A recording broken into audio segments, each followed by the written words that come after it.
No one is ever 100% honest in their writings. Whoever was honest enough to write a novel, they were punished for it. Take Oscar Wilde in the 19th century, for example. He was honest and wrote what he truly thought, not in an artistic form, but as reality, and what happened? He was imprisoned, right?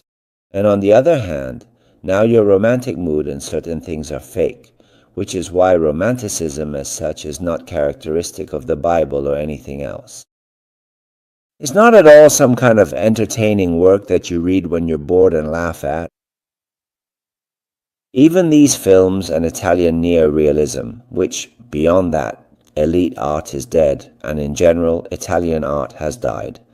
Because after the Renaissance era, all night long, in a strange way, Italian art in the broad sense no longer exists.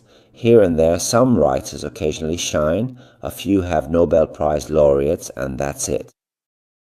In the field of philosophy, for example, there's Benedetto Croce.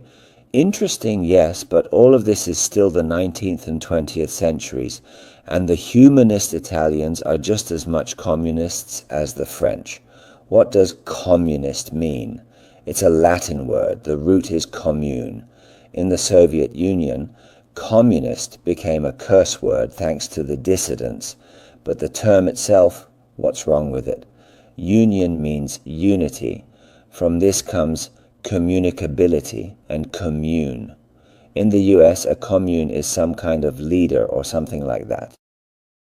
At its core, this union of communists is based on atheism, the rejection of God, and instead, everything centers on humans. The idea is that if people are educated, they will solve all problems. In this sense, communists put humans at the center, humanism.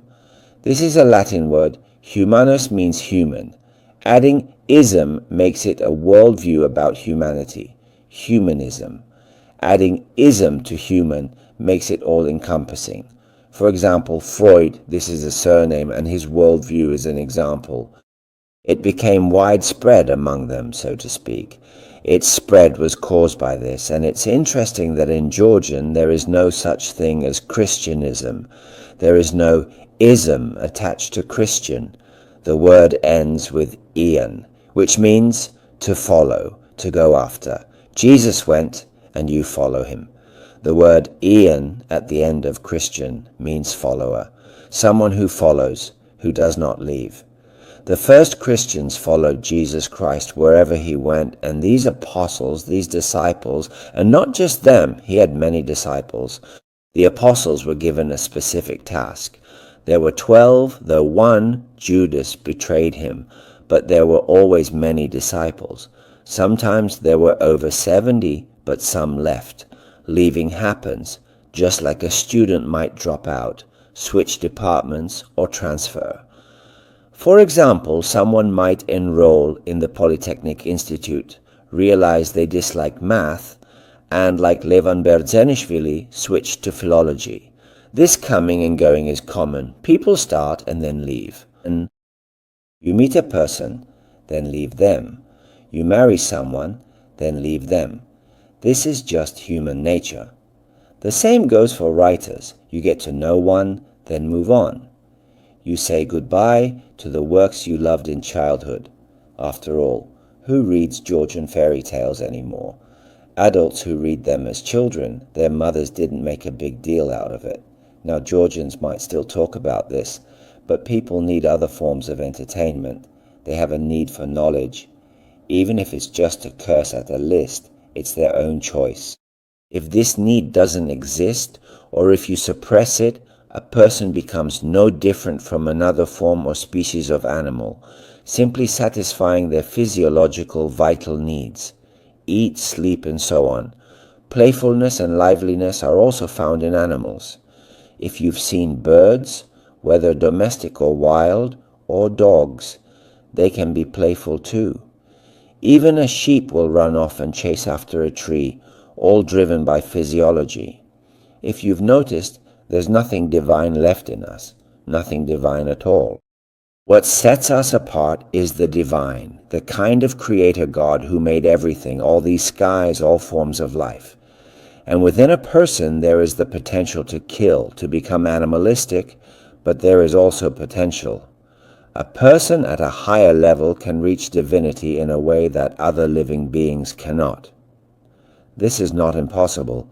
People wanted it to be so, and in the history of religion, this is what animism is about. It means that God is in the tree, God is in iron, in stone, everywhere. Everything is imbued with spirit. The universe itself is not animism. Christianity in particular does not see Christ as being present in objects or things, nor even in people themselves. Rather, God creates humans in his own image, but without saying, I am with you, I will walk among you.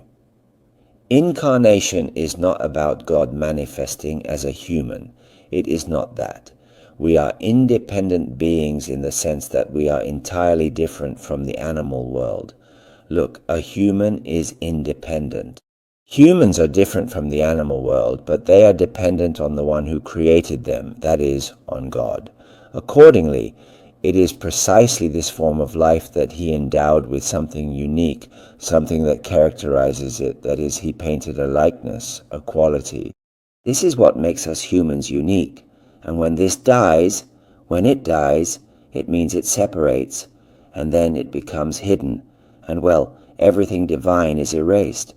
Other things fill that void, and from this comes conflict, the fall into sin. This is the separation from God. When we become separated from the one we were made to resemble, the more we separate, the less of the divine remains in us, until there is nothing divine left in us at all. We are like cattle, in the literal sense too. Many people are treated just like livestock. They take out their kidneys, their gallbladders, cut them into pieces, keep what's useful for someone else, and throw the rest away. The same happens to women. They are used like cattle, sold or handed over. Remember Ramona Flor? Back then, certain representatives or categories of people were classified as slaves, and they were simply a labor force. They were regarded as slaves, and those people in the ancient world for a long time lived under a slave-owning system in the literal sense. Baptisms were performed in a different form, but today we are in a new postmodern slave-owning state. The form has changed, but the essence remains the same. There is still division. But let's not go that far. Here is that category of people. Why was there slavery at the time? Because they believed the intellectuals, the elite circles, the chosen elite, the distinguished ones, that it was their job. Exclusively spirituality, and in a certain form of polytheism, drawing closer to God, they worked on the development of the soul, the origin of which no one knew. What is this soul? It remained an abstract concept. Even today, no one knows what the soul is. If the word is in use, and since it appears in every dictionary, in every poem, in every language, this soul, this means that a human is a spiritual being. But we do not see it, it manifests itself, and yet we still do not know what characterizes the soul. Now, in the Holy Scriptures, God is also a spiritual being. His characteristics are spread throughout the entire Bible, qualities like kindness, justice, love, and everything else. These are some of God's attributes. God gave us these and brought us closer, made us dependent on him. And if we look for resemblance and image to God, we will learn from the Bible what we have from God. According to the Bible, what does God have? Love that is immeasurable. Selfless justice, love of truth, love at a high level. These are all things we possess.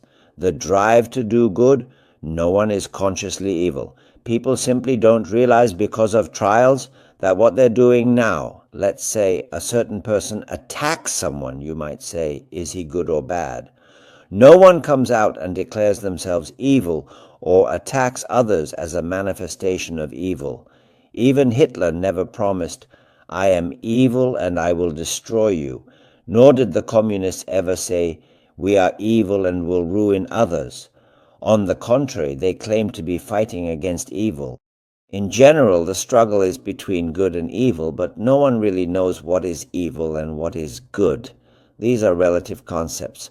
Where does this originate? It goes back to that day which was symbolically called the tree of knowledge, and from there good and evil were divided into two.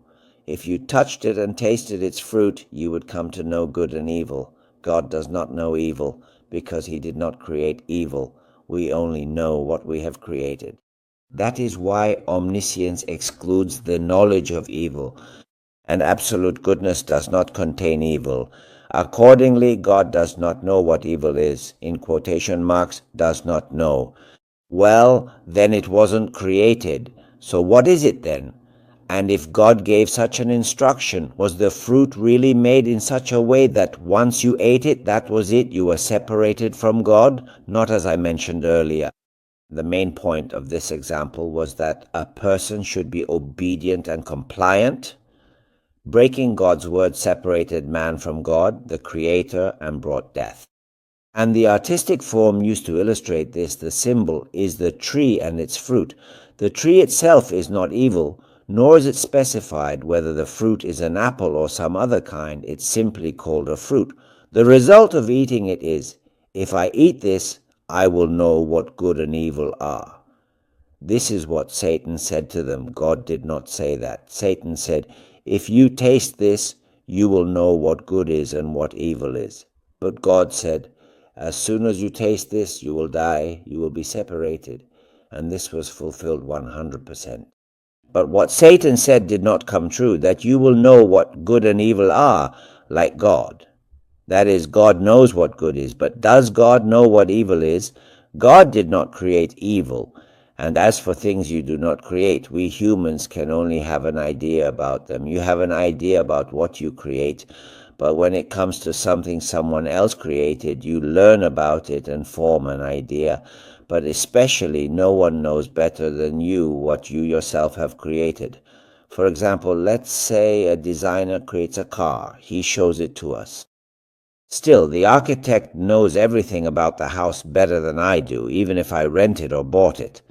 The author of the project, the one who created it, knows everything. The first arrow points to him. Architectonics is like projecting something outward. Projection, the project, the building that existed in the architect's mind, was projected, manifested into material form through materials. What the architect had in his mind, just look at what a grand thing one small person, called an architect by profession, had in his head. This building, you see, this grand structure, was once just in his mind. Now, imagine, who is the God of this world? We can't even fathom how immense that thing was in his mind.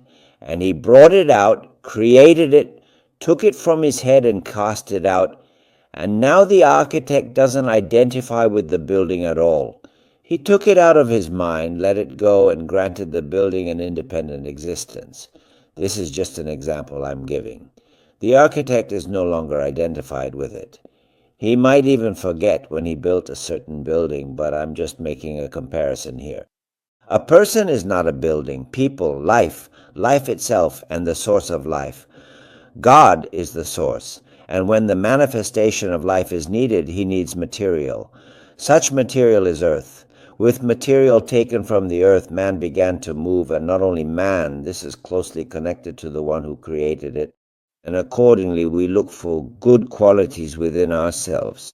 If I'm searching for something, it means I must have once had what I lost, and now I'm in search of it. I have some kind of notion that I am independent, moving forward, and with darkness, when sin entered, the coming of sin means that I turned away from God. I lost my way and went astray. But I am the creator of that. It is from God. This becomes evident when a certain talent is awakened. And with this talent that has been awakened in me, my work is such that I can even make good money for myself. I consider myself like God. Look how great I am. And a certain part of the population applauds me, the human being, that is. But this is not true worship. No one else created the human being. Nothing. A person cannot create anything by themselves, not even themselves. No one can create themselves or anything else. We cannot create our own organs. We cannot create our internal organs. We must have a creator, and that is why people, and especially religious people, are born searching, often unconsciously, for who is the author of this world, who is my author. Some people cannot move beyond their biological parents, their mother and father. We are constantly turning things over in our minds, trying to understand, searching, digging through the world that lies before us, asking, what is this? What is the main thing? How far are we from the truth? Why is the sun so far from the moon, and where is the earth in all this? Calculating these things gives me nothing. Yes, the Egyptians calculated it precisely. They figured out the distance between the sun and the earth and when night falls. But none of that changes anything for me. Whether the earth revolves around the sun or I am asleep, it doesn't change anything for me. Remember, Camus said that it doesn't really matter whether the earth revolves around the sun or the sun around the earth.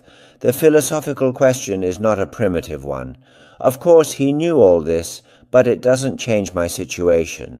Nothing about existence has changed. For example, when the heliocentric system replaced the geocentric one, when the center was shifted, this doesn't change the essence of a human being.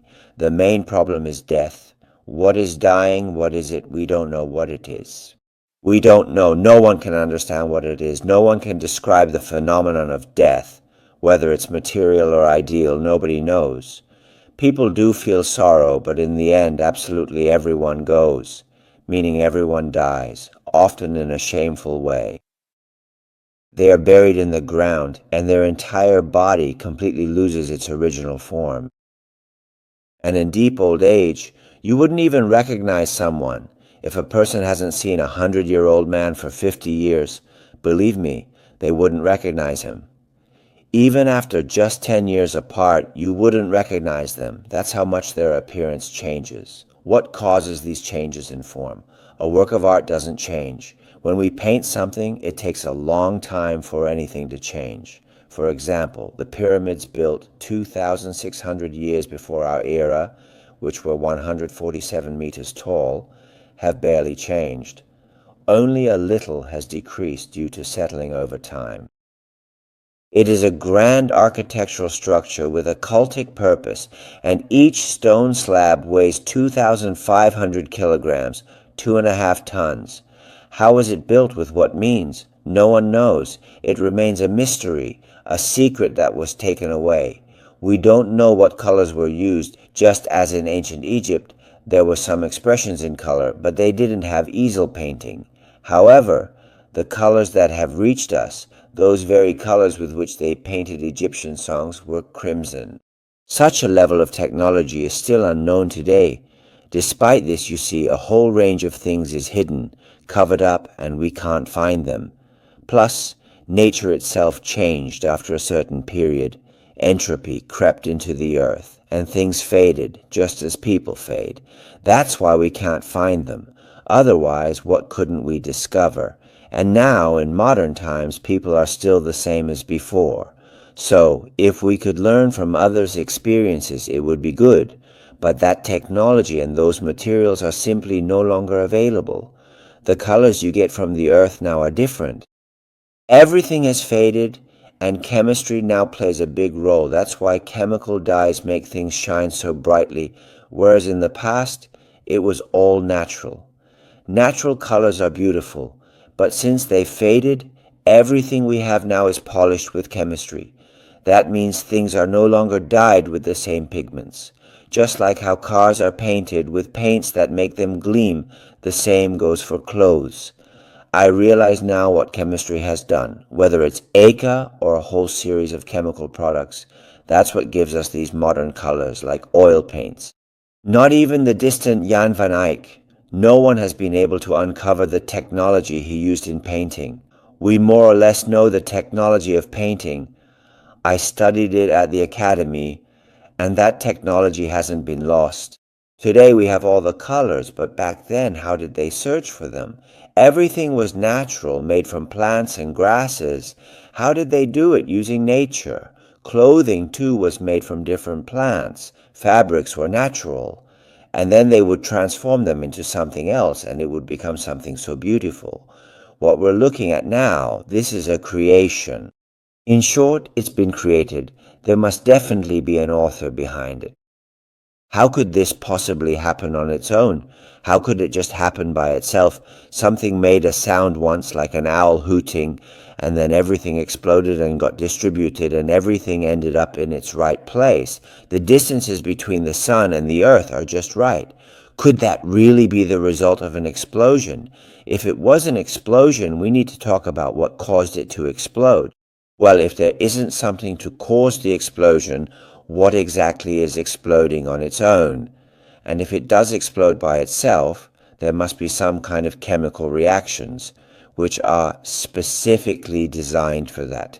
For example, if you leave some gunpowder material in a fire, after a certain amount of time, you can predict when it will explode. And when it does explode, it leaves disorder. Everything within 100 meters is thrown into chaos. Something gets destroyed. If a house explodes, everything is completely destroyed, ruined, or at the very least, its shape and form are changed. But order never comes out of it. That's why if something exploded, it exploded by itself. Only what was created exploded. And when there is no explosive, let's assume the explosion theory.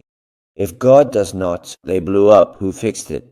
So come on, for those who believe in the explosion theory, do you know who the perfect detonator is?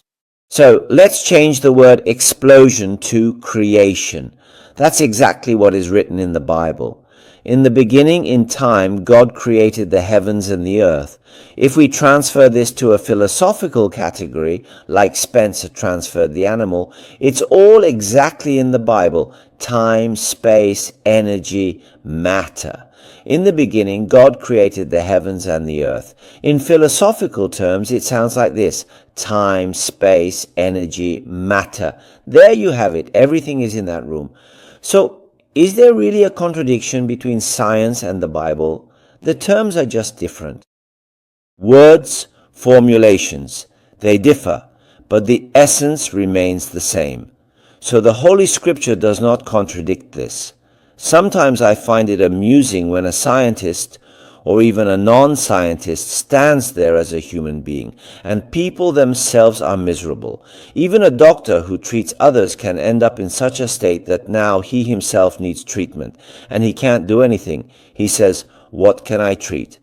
Treatment only prolongs time temporarily. What is treatment?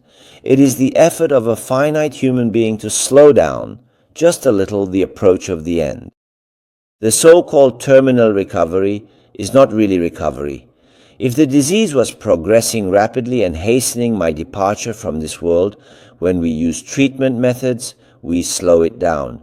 If we were heading toward the end very quickly, we slow it down. We manage to slow it. And if there was a defect somewhere due to the illness, it gets eliminated. But in the grand scheme, the process still continues. It's just not visible for now, but it will manifest again, and then we panic. You see, the signals are still shrouded in mystery. Humanity moves forward enveloped in secrecy. From this perspective, medicine is of no real use to us, but that doesn't mean we should just throw it away and not use it at all. Medicine is not for immortality. It serves a very specific hygienic purpose, but it cannot stop our death. Medicine cannot stop our aging, our entropy, and now in Zugdidi, new nerves have come into play. Plastic surgeries with plastic surgeries. A person at 60, have you seen one? I haven't. And if there is even one, how many have you seen? What do they look like? Completely dependent on medication, always needing to tighten something, to pull something, to burn, to stretch. This skin, no matter what tissue it is, it melts and thins out. Our skin thins, everything thins. Even if you have thick hair, over time it becomes thinner. What people call thick hair is actually dense. In this situation, both women and men, everyone gradually, or for some quickly, starts losing hair. And no one really understands what this process is, what we call hair loss or baldness, which even Elisha had. Remember, that's why those young people mocked him. And then a bear came out and mauled 42 children. Do you remember that from the books of Kings? So this condition has existed since ancient times, but no one really knows what it is, what kind of physiological state it is that can cause hair loss to accelerate. Some say it's due to certain pollution in the ecosystem, and in women it has also started to show up, maybe because of radiation or something else, but no one really knows what it is or how it works. There aren't really any effective treatments, except for transplants, and even that is a bit of a joke. There's no real medicine to make hair grow back, though many charlatans claim they can regrow your hair and make a fortune of it. But as for regrowth, what can I say? Many people lose their hair. I had a neighbor who kept taking those medicines, and even if he didn't go completely bald, he still suffered. The main thing is, it's not about that. Our hair will fall out anyway. Get used to losing your hair. It's bound to happen, and you just have to accept it and move on.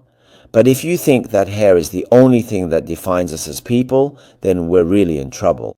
And in this there must also be something divine, something dormant, lost, or let's say dead and separated. Its resurrection is necessary, and in Christianity, resurrection serves this very purpose. It's not just that Jesus Christ himself rose again. We should rejoice in that. God neither dies nor changes. He is as he always was. Christ experienced this for our sake, for our hearts. So, resurrection is a real phenomenon, and what has died must be brought back to life, and a person must experience this themselves. Intellectually and through faith, right here. If a person is not resurrected here, resurrection means the restoration of connection with God. Our existence continues beyond this, and the second death is eternal separation from God. And what it is and how it is, I don't know, and it is not described. There are only hints, like in the episode of the rich man and Lazarus in the Gospel of Luke. And from that we understood that no one is asleep there. It's some kind of state, right? We don't know, because no one comes from there, and even the Savior himself did not present it in detail. That's why perhaps it was left as a mystery. It's not necessary for a person to know everything. If everything is revealed to you, then obedience loses its meaning. You would need something else. If you know everything, then obedience is no longer necessary. That's why, in the Garden of Eden, Adam and Eve didn't know everything. A person cannot know everything. A created being cannot know more than the one who created them. That is why obedience leads to the gradual increase of knowledge within me. When I am obedient, I receive what I need from the source on which I depend, the one I am bound to, but not in the sense that I am a robot. When that dependence on God was lost, death entered instantly. Adam and Eve experienced death in that very moment. I've said this many times. We don't feel it because we are born dead. If we put it bluntly, we are born dead. And this is such an illusion, as if we are alive and fighting for something. Do you know what we are fighting for? We are trying to bring this dead person to life, trying and trying, but we cannot revive him. Medicine tries to revive him too. A dead person has diseases, right?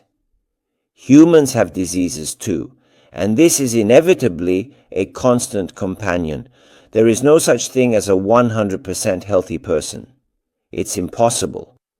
The word human is synonymous with illness. A human is sick. We're just fighting the symptoms. And those who haven't shown symptoms yet, we conditionally call them healthy. But in reality, we are all sinful, fallen people. We are all sick. Let's put that word in quotation marks.